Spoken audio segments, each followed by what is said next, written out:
Hola! What's happening? The sun's up! I'm not wearing pajamas! What does it all mean? Well, I am going out with some friends tonight for a good friend of mine's birthday, and it means that I will be out late, well past the normal amount of late that I stay up to read stories.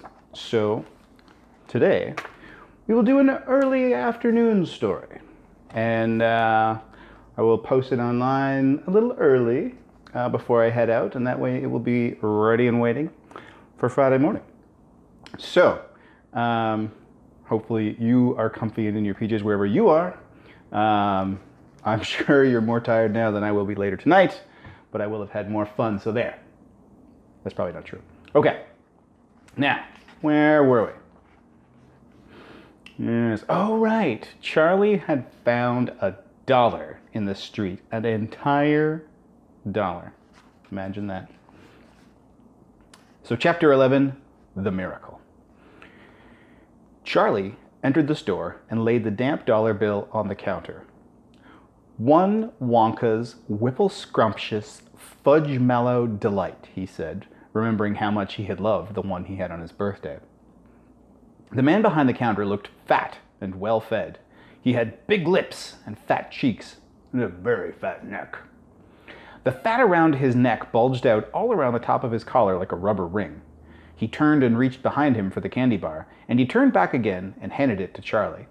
Charlie grabbed it quickly and tore off the wrapper and took an enormous bite. Then he took another and another.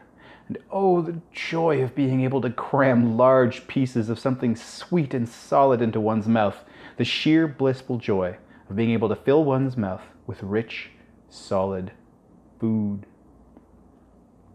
"You look like you wanted that one, Sonny," the shopkeeper said pleasantly. Charlie nodded, his mouth bulging with chocolate. The shopkeeper put Charlie's change on the counter. "Take it easy," he said. "It'll give you a gut ache if you swallow it like that without chewing." Charlie went on, wolfing the candy. He couldn't stop. And in less than half a minute, the whole thing had disappeared down his throat. He was quite out of breath, but he felt marvelously, extraordinarily happy. He reached out his hand to take the change. Then he paused. His eyes were just above the level of the counter. They were staring at the little silver coins laying there. The coins were all dimes. There were 9 of them altogether.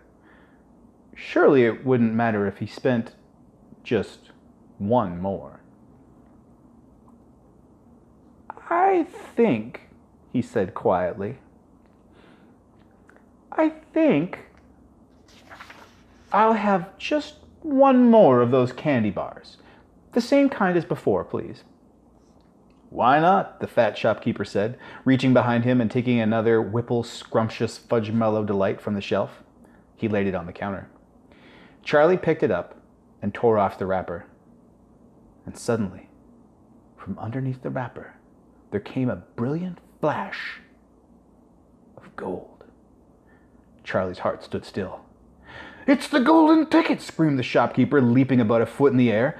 "You've got a golden ticket! You've found the last golden ticket! Hey, what do you know? Come and look at this, everybody! This kid's found Wonka's last golden ticket! There it is! It's right there in his hands!" It seemed as though the shopkeeper might be going to have a fit. "In my shop, too," he yelled. "He found it right here in my little own shop. Somebody call the newspapers, quick, and let them know. Watch out now, Sonny. Don't tear it as you unwrap it. That thing's precious." In a few seconds, there was a crowd of about 20 people clustering around Charlie, and many more were pushing their way in from the street. Everybody wanted to get a look at the golden ticket and at the lucky finder. "Where is it?" somebody shouted. "Hold it up so we all can see it." "There it is, there!" someone else shouted. "He's holding it in his hands. See? The gold is shining." "How did he manage to find it, I'd like to know?" a large boy shouted angrily. 20 bars a day I've been buying for weeks and weeks." "Think of all the free stuff he'll be getting, too," another boy said enviously. "A lifetime supply." "He'll need it, skinny little shrimp," said a girl, laughing. Charlie hadn't moved. He hadn't even unwrapped the golden ticket from around the candy bar. He was standing very still, holding it tightly with both hands while the crowd pushed and shouted all around him. He felt quite dizzy. There was a peculiar floating sensation coming over him, as though he were floating up in the air like a balloon. His feet didn't seem to even be touching the ground at all. He could hear his heart thumping away loudly, somewhere in his throat. At that point, he became aware of a hand resting lightly on his shoulder, and when he looked up, he saw a tall man standing over him. "Listen," the man whispered. "I'll buy it from you. I'll give you $50. How about it, eh? And I'll give you a new bicycle as well." "Are you crazy?" said a woman who was standing close. "Why, I'd give him $500 for that ticket. You want to sell me that ticket for $500, young man?" "That's quite enough of that," the fat shopkeeper shouted, pushing his way through the crowd and taking Charlie firmly by the arm. "Leave the kid alone, will you? Make way there. Let him out." And to Charlie, as he led him to the door, he whispered, "Don't you let anybody have it. Take it straight home quickly before you lose it. Run all the way and don't stop till you get there. You understand?" Charlie nodded. "You know something," the fat shopkeeper said, pausing a moment and smiling at Charlie. "I have a feeling you needed a break like this. I'm awfully glad you got it. Good luck to you, Sonny." "Thank you," Charlie said, and off he went, running through the snow as fast as his legs would go. And as he flew past Mr. Willy Wonka's factory, he turned and waved at it and sang out, "I'll be seeing you. I'll be seeing you soon." And 5 minutes later, he arrived at his own home. Chapter 12. What it said on the golden ticket. Charlie burst through the front door, shouting, "Mother, mother, mother!" Mrs. Bucket was in the old grandparents' room serving them their evening soup. "Mother!" yelled Charlie, rushing in on them like a hurricane. "Look, I've got it! Look, Mother, look! The last golden ticket, it's mine! I found some money in the street, and I bought 2 candy bars, and the second one had the golden ticket, and there were crowds of people all around me wanting to see it, and the housekeeper rescued me, and I ran all the way home, and here I am! It's the 5th golden ticket! Mother, I found it!" Mrs. Bucket simply stood and stared, while the 4 old grandparents, who were sitting up in beds balancing bowls of soup on their laps, all dropped their spoons with a clatter and froze against their pillows. For about 10 seconds, there was absolute silence in the room. Nobody dared to speak or move. It was a magic moment. Then very softly, Grandpa Joe said, "You're pulling our legs, Charlie, aren't you? You're having a little joke." "I'm not!" cried Charlie, rushing up to the bed and holding out the large and beautiful golden ticket for him to see. Grandpa Joe leaned forward, took a close look, his nose almost touching the ticket. The others watched him, waiting for the verdict. Then very slowly, with a slow and marvelous grin spreading over his face, Grandpa Joe lifted his head and looked straight at Charlie. The color was rushing to his cheeks, and his eyes were wide open, shining with joy. And in the corner of each eye, in the center of each eye, right in the very center, in the black pupil, a little spark of wild excitement was slowly dancing. Then the old man took a deep breath, and suddenly, with no warning whatsoever, an explosion seemed to take place inside him. He threw up his arms and yelled, "Yippee!" And at the same time, his long, bony body rose up out of the bed, and his bowl of soup went flying into the face of Grandma Josephine. And in one fantastic leap, the old fellow of 96 and a half, who hadn't been out of bed these last 20 years, jumped to the floor and started doing a dance of victory in his pajamas. "Yippee!" he shouted. "3 cheers for Charlie! Hip, hip, hooray!" At this point, the door opened, and Mr. Bucket walked into the room. He was cold and tired, and he looked it. All day long, he had been shoveling snow in the streets.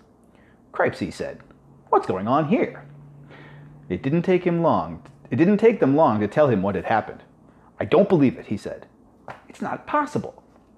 "Show him the ticket, Charlie," shouted Grandpa Joe, who was still dancing around the floor like a dervish in his striped pajamas.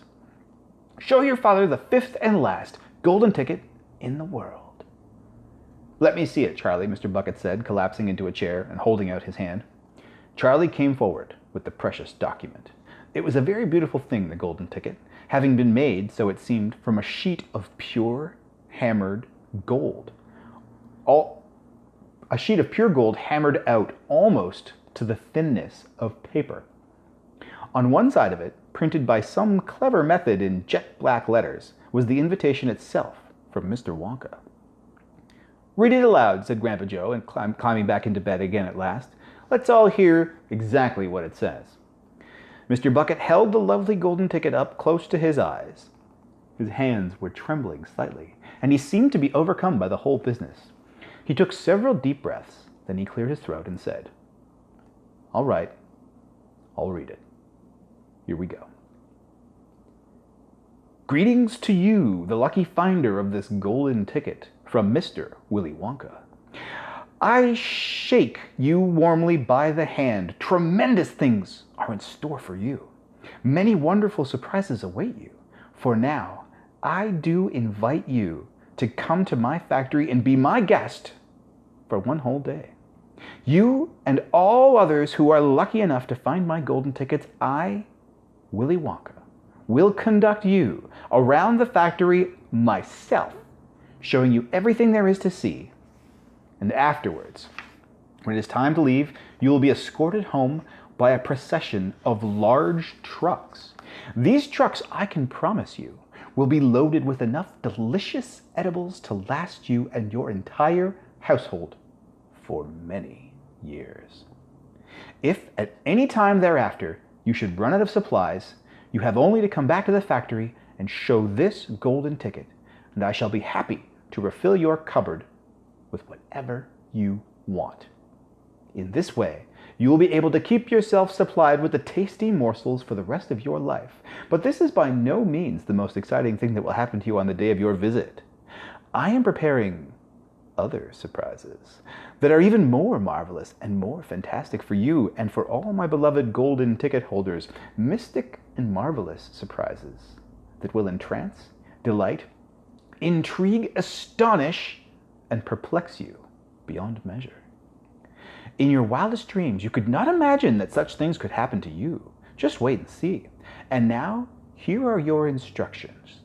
The day I have chosen for the visit is the first day in the month of February. On this day, and on no other, you must come to the factory gates at 10 o'clock sharp in the morning. Don't be late. And you are allowed to bring with you either one or two members of your own family to look after you and to ensure that you don't get into mischief. One more thing. Be certain to have this ticket with you. Otherwise, you will not be admitted. Signed, Willy Wonka. The first day of February, cried Mrs. Bucket, but that's tomorrow. Today's the last day of January. I know it is. Cripes, said Mr. Bucket. I think you're right. You're just in time, shouted Grandpa Joe. There's not a moment to lose. You must start making preparations at once. Wash your face, comb your hair, scrub your hands, brush your teeth, blow your nose, cut your nails, polish your shoes, iron your shirt, and for heaven's sake, get all the mud off your pants. You must get ready, my boy. You must get ready for the biggest day of your life. Now, don't overexcite yourself, Grandpa, Mrs. Bucket said, and don't fluster poor Charlie. We must all try to keep very calm. Now, the first thing to decide is this. Who is going to go with Charlie to the factory? Oh, I will, shouted Grandpa Joe, leaping out of bed once again. I'll take him. I'll look after him. You leave it to me. Mrs. Bucket smiled at the old man. Then she turned to her husband and said, How about you, dear? Don't you think you ought to go? Well, Mr. Bucket said, pausing to think about it. No, I'm not so sure that I should. But you must. There's no must about it, my dear, Mr. Bucket said gently. Mind you, I'd love to go. It'll be tremendously exciting. But on the other hand, I believe that the person who deserves to go most of all is Grandpa Joe himself. He seems to know more about it than we do, provided, of course, that he feels well enough. Yippee! Shouted Grandpa Joe, seizing Charlie by the hands and dancing around the room. Well, he certainly seems well enough, Mrs. Bucket said, laughing. Yes, perhaps you're right after all. Perhaps Grandpa Joe should be the one to go with him. I certainly can't go myself and leave the other three old people here alone in bed all day. Hallelujah! Yelled Grandpa Joe. Praise the Lord! At that point, there came a loud knock at the door. Mr. Bucket went to open it, and the next moment, swarms of newspapermen and photographers were pouring into the house. They had tracked down the finder of the fifth golden ticket, and now they all wanted to get the full story for the front pages of the morning papers. For several hours, there was complete pandemonium in the little house, and it must have been nearly midnight before Mr. Bucket was able to get rid of them so that Charlie could go to bed. Well, how very appropriate. We end at bedtime. Well, well, well. So, we'll be back next week to check in with Chapter 13, The Big Day Arrives. Now, it is certainly not late, and I'm not even a little bit tired, but I do have somewhere to go. So I'm going to say goodbye, I guess, instead of good night, and see you next week. Bye.